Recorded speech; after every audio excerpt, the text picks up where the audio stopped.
You'll notice I don't look quite like myself. I've tried to replicate the style of Margaret Atwood.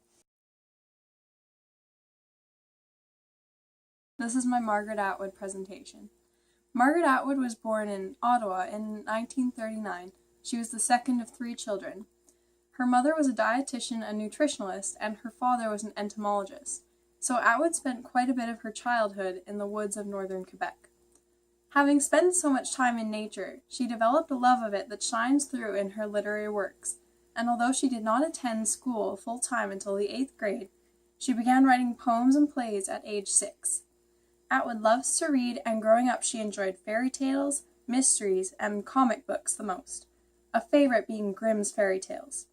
In 1957, Atwood started studying at Victoria College and the University of Toronto. There she published poems and articles in the College Literary Journal. She graduated in 1961 with a Bachelor of Arts in English and went on to get her master's at Radcliffe College.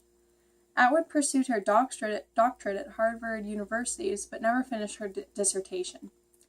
However, now she has a multitude of honorary degrees from colleges and universities, including Cambridge.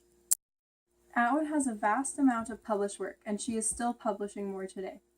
Atwood has written books of poetry, science fiction, historical fiction, plays, scripts, critical essays, and short stories. A prominent feature in her writing is the creation of scenes in nature that relate back to the human conscious and state of mind. Atwood's writing style is simple and to the point. The meaning behind her words is easy to see because of the colloquial diction and tough yet tender tone in her works. The sheer amount of rewards that Atwood has been nominated for and earned is incredible. Even more incredible is the fact she's still earning them. She has won and been nominated for a great deal, not only for her writing, but for her humanism and environmentalism as well.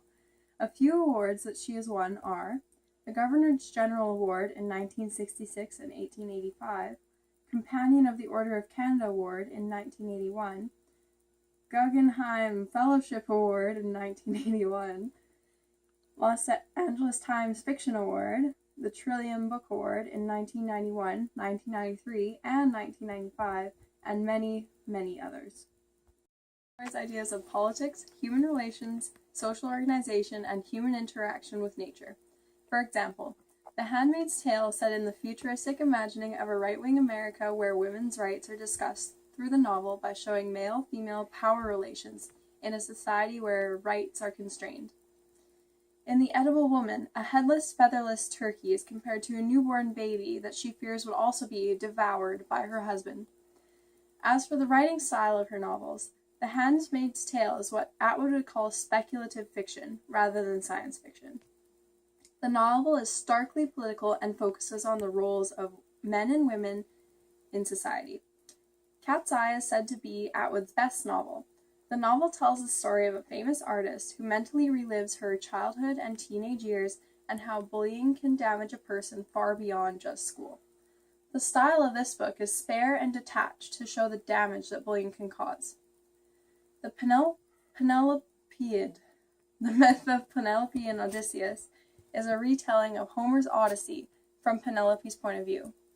Atwood makes strong points on the treatment of women in both society and fiction, in the modern voice of Penelope. Disembarking at Quebec, the poem we're going to be reading today, is a classic example of Atwood's tough but tender tone. The poem also uses a scene of nature to show how the speaker is feeling.